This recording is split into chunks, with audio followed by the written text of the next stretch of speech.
Ito si Kapitan.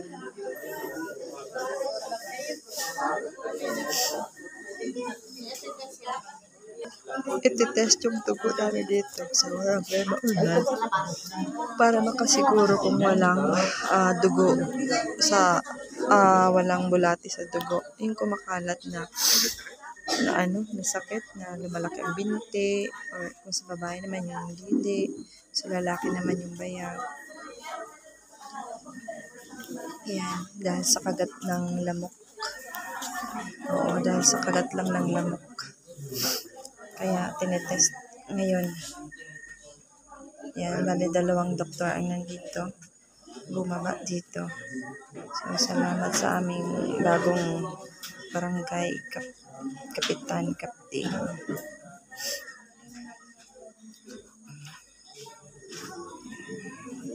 Gabi.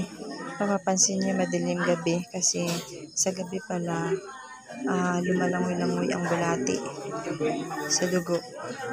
Kumaga active sila sa gabi. Kaya gabi sila naka-schedule. Malalaman din naman kaagad ang result kung negative. Mga ka-charm, ito yung sample nito, malaki ang binti. Siya niya, Ariel. Siya si Kuya Ariel. Thank you for watching. Follow for more.